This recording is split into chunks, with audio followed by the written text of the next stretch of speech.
inventé cette histoire d'opération épervier. En tout cas, ce n'est pas quelqu'un du sud, c'est quelqu'un du nord. Parce qu'ici, il n'y a pas d'épervier.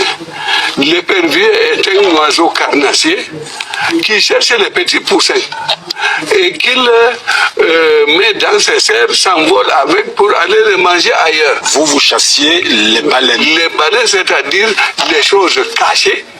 Qui sont dans l'océan. Dans l'océan caché, mais qu'il faut fouiller pour les retrouver. Or, le poussin, il est dehors et l'épervier l'aperçoit et toujours, c'est des petites choses. Or, les baleines, elles sont là, elles existent aujourd'hui encore et on se limite aux poussins.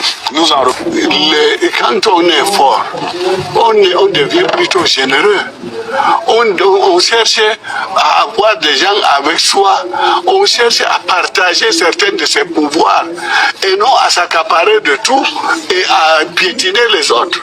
Justement, c'est un signe de faiblesse qu'un État dise moi je suis fort, je monte les biceps et les autres n'ont qu'à retourner au non. C'est inadmissible. Je prends le cas de l'extrême nord. Nous avons au Cameroun plusieurs civilisations. Je mets ça entre guillemets. Le Grand Nord est une grande région de la civilisation du silence. J'ai fait, quand j'avais 20 ans, j'étais commissaire spécial de la Demava. Entre Ngaoundéré et Bayo, il y a 415 km. La route que j'ai laissée, il y a pratiquement 50 ans, c'est la même qui existe. Les ponceaux en planche et en bois, c'est les mêmes. On n'y a rien retouché, mais pire. Quand j'étais au cours moyen, la première fois je suis allé à Yagua pour les jeux scolaires. Entre Maroua et Yagua, 120 km, aucun grain de sable n'a bougé.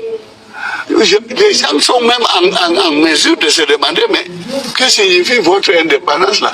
Est-ce que c'est pour rester au statu quo ou est-ce qu'on attend indéfiniment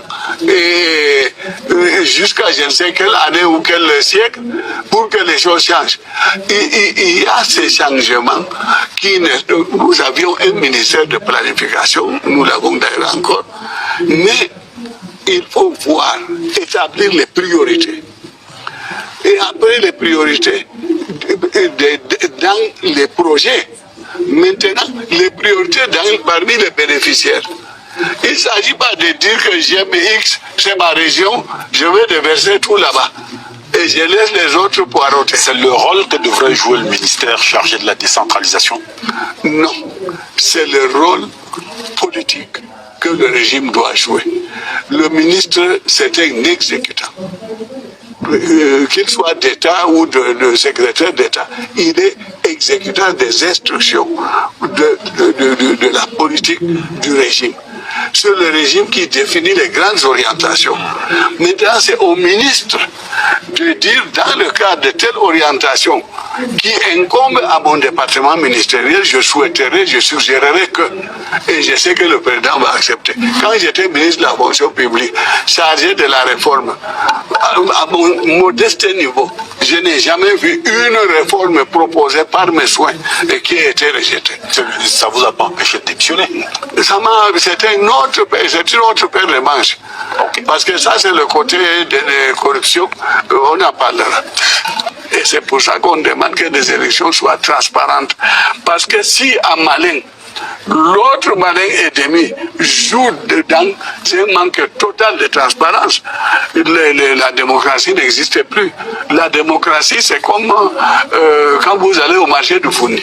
Alors, chacun apporte ses produits, chacun les vend à sa manière, montre les différentes facettes à l'acheteur de choisir. Et à l'acheteur de choisir.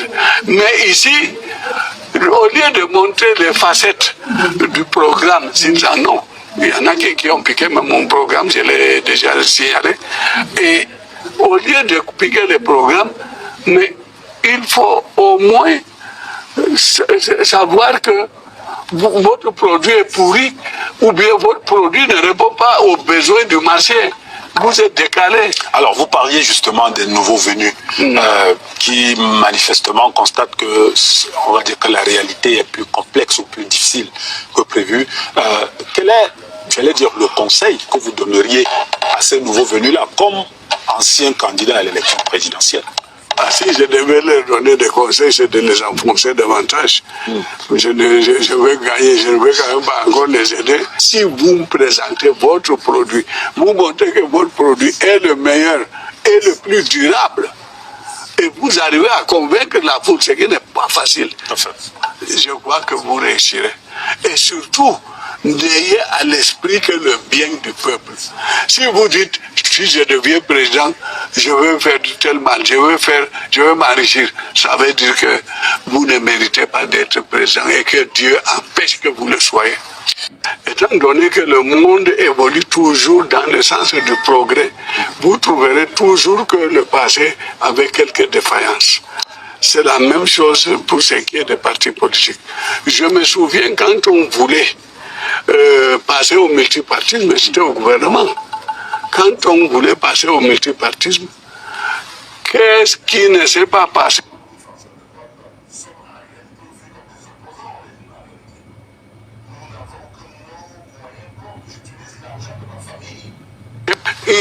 Parce qu'il a voulu créer un parti, il a été assigné à résidence surveillée à Yokadouma, ramené à la prison des femmes d'un fou.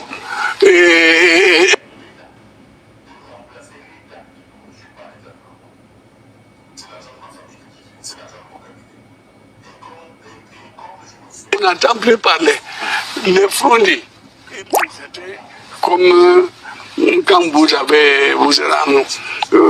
êtes jeune, il y a une chanson qui dit la paille en février. Pour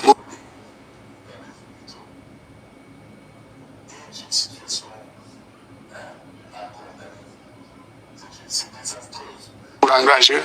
Et il a fait ce qu'il pouvait et ce qu'il pensait, qui n'était pas forcément ce qu'il pense aujourd'hui. Donc, grâce à ces hommes-là, la démocratie est instaurée.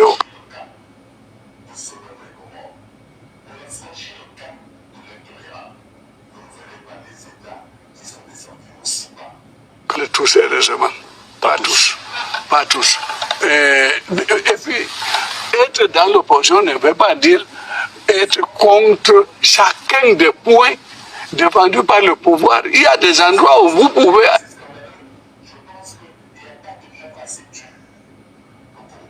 d'un autre cas ou d'une autre surcharge quelque part ou d'une autre impondération.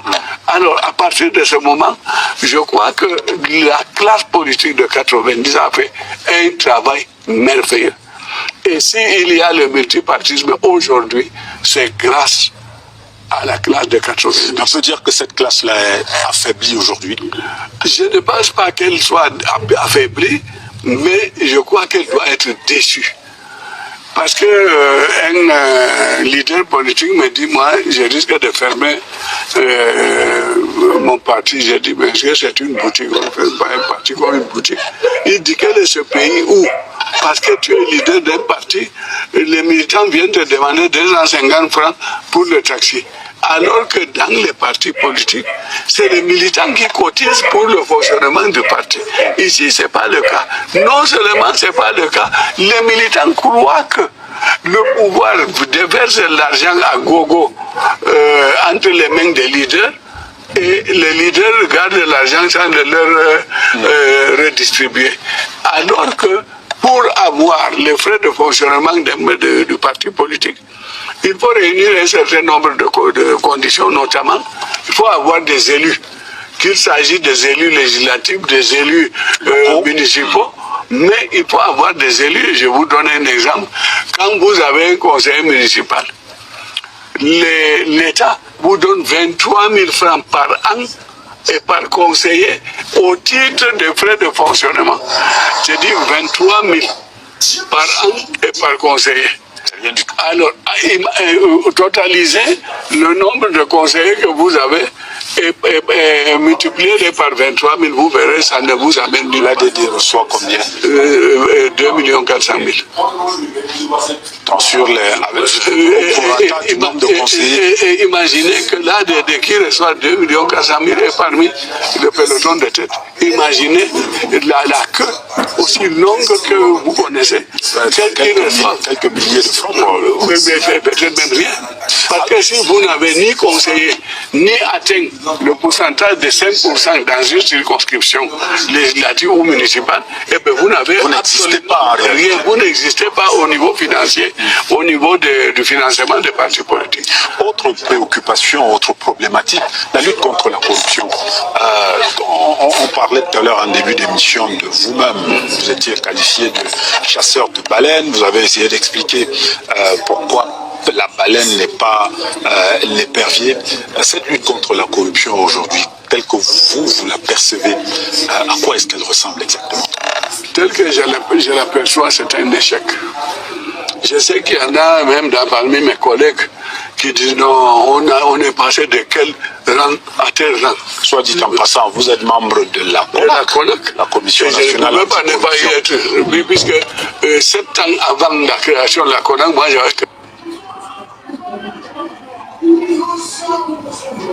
Et vous dites échec. Échec. Pour moi, c'est un échec. Je ne peux pas concevoir que pendant plus de 10 ans,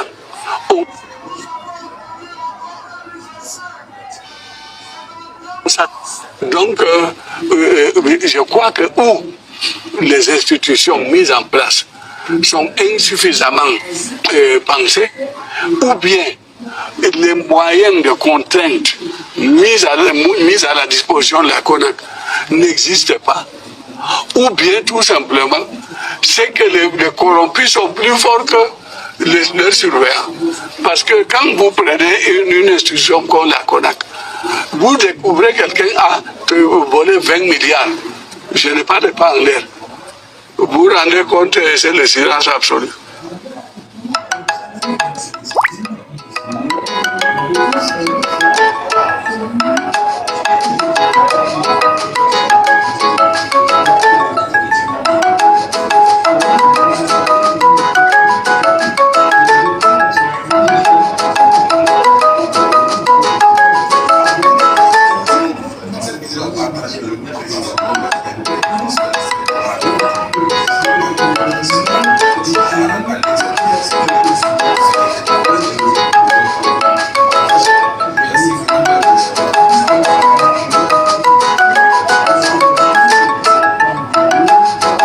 Je ne parle pas en l'air, les chiffres. Et la solution c'est quoi, monsieur le ministre? Vous dites un échec. Vous êtes partie prenante de cette opération, de cette lutte-là contre la corruption.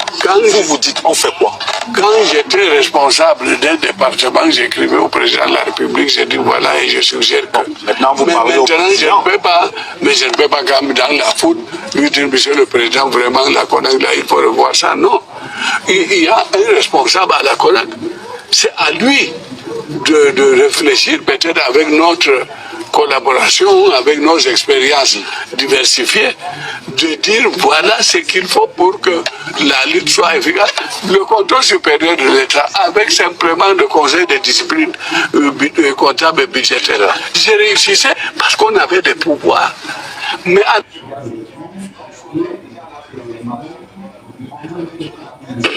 non, la solution, c'est que il y ait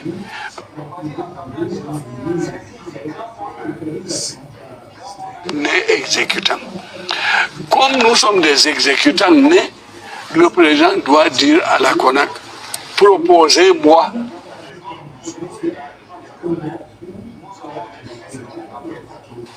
plus efficace. Parce que, prenez l'exemple là de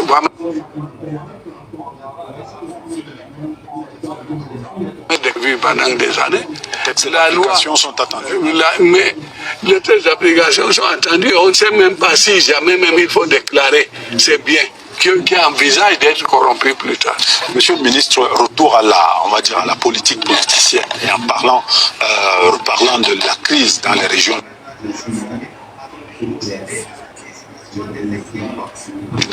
Nous en sommes donc là aujourd'hui. On dit il faut dialoguer. Le pouvoir dit on dialogue, oui, mais on dialogue avec qui? Avec ce qu'on pourrait appeler les institutions qui sont en place là-bas.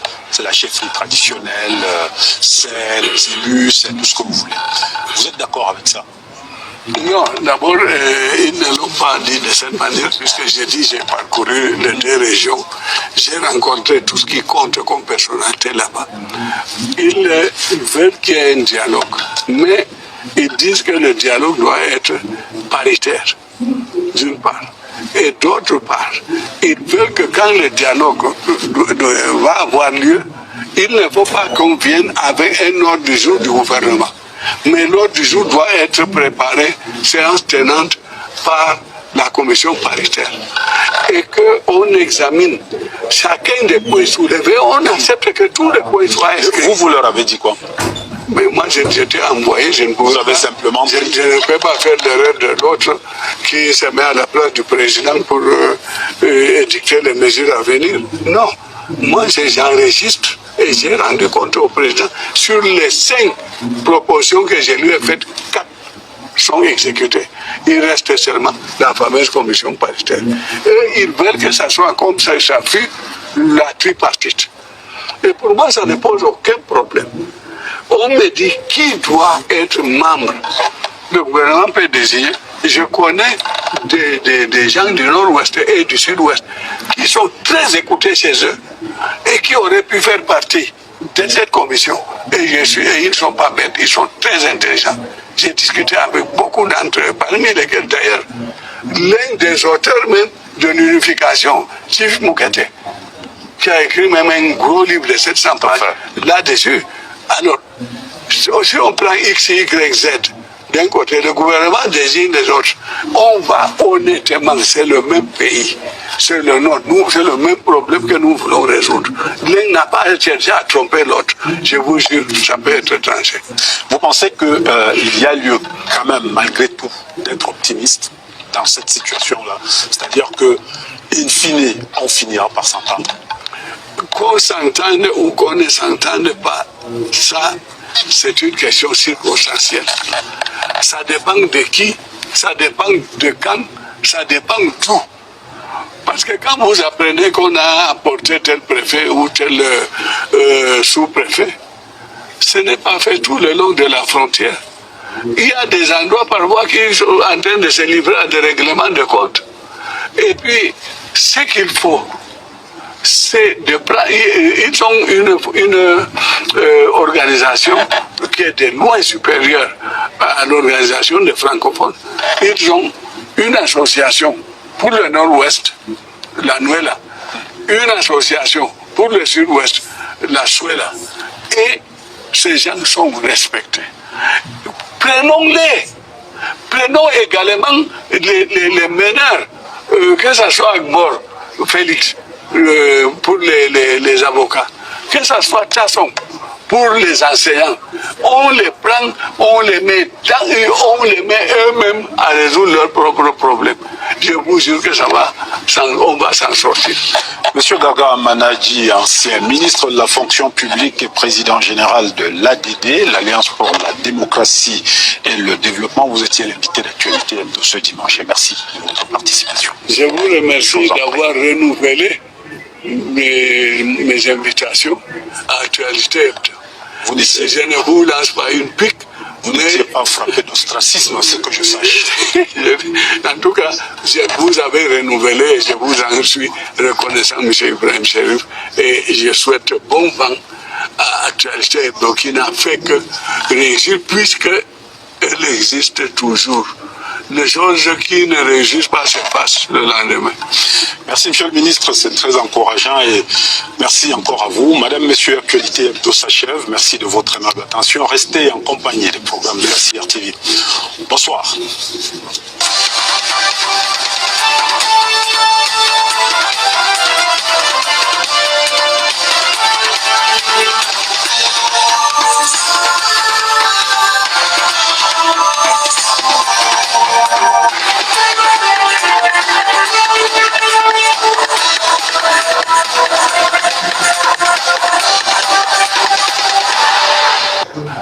comme j'ai la chance d'être bilingue, je parle aussi bien leur langue qu'ils parlent, celle que nous avons héritée de la colonisation. Et toutes ces deux langues, la français et l'anglais, c'est des langues des colons. C'est des langues des colons. Et ce qui est alors paradoxal, c'est que nous avons demandé notre indépendance. Nous voulons nous déconnecter des colons, de la colonisation, mais nous restons attachés, mais alors très fermement attachés aux attributs qu'ils nous ont laissés. Quand vous voyez les préfets avec des casquettes, ça fait un peu rire. Je me souviens quand j'étais jeune, quand les chefs de région venaient, ils venaient soit avec une casquette du genre actuel, soit de casque colonial de couleur blanche. Donc, ils nous ont laissé des attributs auxquels nous continuons d'être attachés. C'est-à-dire, le principal, c'est d'unir nos esprits, d'unir nos forces, nos objectifs, notre avenir. Et non seulement à s'attacher rien qu'à la langue. Vous savez, quand les Européens épousent des Africains, ils ne parlent pas la même langue. Mais à la fin, ils finissent par parler la même langue. Donc, pour moi, l'essentiel qu'il faut absolument observer, c'est que nous avons eu une occasion que nous ne devons absolument pas rater. D'ailleurs, tout ce qu'ils ont cherché à faire rater, ces unions construites par l'histoire, ça n'a pas réussi. Souvenez-vous de Katanga, Moïse Tchombe. Jusqu'à présent, il n'y a pas eu de Katanga. Et plus récemment, en Europe même, en Espagne, Barcelone voulait se détacher, oubliant que certaines dispositions de la Constitution espagnole disaient que si jamais un membre de la Fédération espagnole s'est cherché à faire sécession, alors on le rappelle à l'ordre en réintégrant sa partie dans l'État national. Donc, en Belgique, les Wallons ont voulu le faire. Il ne faut pas tenter l'impossible. D'ailleurs, la Grande-Bretagne, pour nous référer à nos frères anglophones, qui est allé vers l'Europe continentale. Mais aujourd'hui, elle fait des pieds et des mains pour y retourner. Donc, restons réalistes. Voyons comment nous pouvons cheminer ensemble et voyons quels sont les correctifs qu'il faut apporter pour que nous continuions de rester ensemble. Et là est donc la vraie problématique. Monsieur Garga Manadji, ancien ministre de la fonction publique et de la réforme administrative, avant c'était du contrôle de l'État, et on le disait à l'époque, chasseur de baleines. Vous continuez d'assumer ce qualificatif, ce titre-là? Je préfère ce titre parce que je ne sais pas qui a inventé cette histoire d'opération épervier. En tout cas, ce n'est pas quelqu'un du Sud, c'est quelqu'un du Nord. Parce qu'ici, il n'y a pas d'épervier. L'épervier est un oiseau carnassier qui cherche les petits poussins et qu'il met dans ses serres, s'envole avec pour aller les manger ailleurs. Vous chassiez les baleines? Les baleines, c'est-à-dire les choses cachées qui sont dans l'océan. Dans l'océan caché, mais qu'il faut fouiller pour les retrouver. Or, le poussin, il est dehors et l'épervier l'aperçoit et toujours, c'est des petites choses. Or, les baleines, elles sont là, elles existent aujourd'hui encore et on se limite au poussin. Nous en reparlerons. Donc, vous êtes, je le rappelle encore, vous êtes le président général de l'ADD, l'Alliance pour la démocratie et le développement. Merci donc de vous prêter ainsi à nos questions actualité hebdo, sons et images de la semaine qui s'achève. L'élection de la célébration de la fête nationale édition 2018, la sortie de l'ambassadeur des États-Unis au Cameroun et son recadrage par le ministre des Relations extérieures, et puis la conférence sur l'économie numérique à Yaoundé, le cri d'alarme des éditeurs de presse qui adresse un mémorandum au gouvernement, entre autres sujets qui seront développés tout à l'heure. Madame, Messieurs, merci de votre fidélité à Actualité Hebdo. La suite de l'émission, c'est dans un tout petit instant. Notre invité, le ministre Garga Manadji, homme politique, président général de l'ADD, l'Alliance pour la démocratie et le développement. À tout de suite.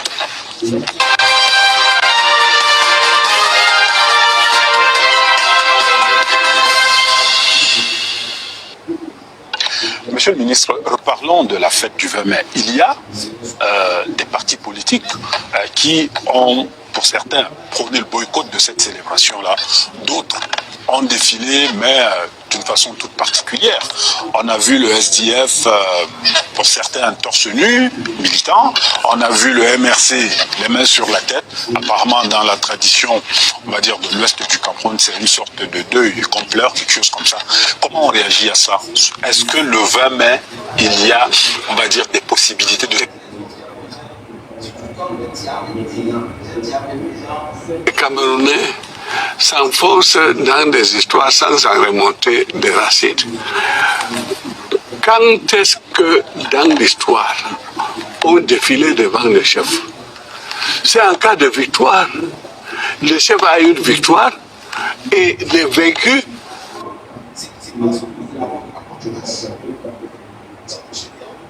le vainqueur. Mais ici, on a transformé le défilé devant le chef, y compris et surtout les partis de l'opposition, comme si c'était un exploit de dire que nous disons, nous nous opposons à vous, mais croyez-nous, nous sommes en train de ramper devant vous. Voilà à peu près le résumé qu'il faut donner de nos défilés. Et à tel enseigne que certains, en défilant au boulevard du 20 mai, s'en prévalent comme pour dire qu'ils sont des grands partis. Et on a consacré cela en disant les partis représentés à l'Assemblée défilent. Parce que, comme par hasard, certains vont plus vite que d'autres. Il n'y a pas une harmonisation dans les décisions. L'ECAM fait passer une loi qui fixe les conditions d'élection des conseillers régionaux. Mais le MINAT qui doit proposer la création des régions continue de dormir. Alors, nous avons une loi qui dit voilà comment on élit les conseillers régionaux, mais on ne dit pas qu'est-ce que c'est qu'une région, quelles en sont les ressources, comment se partageront les ressources revenant aux régions. Des régions décentralisées. Décentralisées, évidemment, ce n'est pas des États indépendants. Et à partir de ce moment, cette contradiction ne peut pas ne pas froisser ce qui voulait de la régionalisation. Et je suis de cela. Mon livre ainsi pourrait devenir notre pays. Depuis 2004 qu'il a été publié, ça veut dire j'y ai pensé bien avant 2004. Vous pensez que la régionalisation c'est une solution? Est la solution au problème qui se pose aujourd'hui? Je ne dis pas une, mais c'est la solution. Tant qu'il n'y a pas de régionalisation, avec des conseils régionaux, en rendant les gens responsables de leurs affaires, et en les rendant responsables également de leurs bêtises, parce que tout le monde n'est pas de vin, alors nous ne pourrons jamais nous en sortir. Et puis, de toutes les manières, quand il y a des problèmes, quand on cherche à les résoudre, il ne s'agit pas de continuer de tirer la corde chacun de son côté. Il s'agit de voir où se situe le milieu acceptable par les deux parties. Alors, on fait la régionalisation sans véritablement débattre de la forme de l'État. Mais dès qu'on la forme de l'État, on a la Constitution a dit l'État unitaire décentralisé. L'État unitaire décentralisé.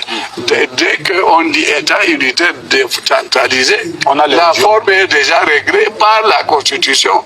C'est le même article qui parle des régions, qui évoque également l'aspect unitaire décentralisé. Donc la décentralisation, c'est les régions. Maintenant, le nombre peut passer, il faut une loi d'application de cette disposition constitutionnelle. C'est au moment de la prise de cette loi d'application qu'on verra si ce sont les régions actuelles qu'il faut maintenir, s'il faut les revoir pour en faire plus ou moins, quels sont les critères sur la base desquels on devra travailler.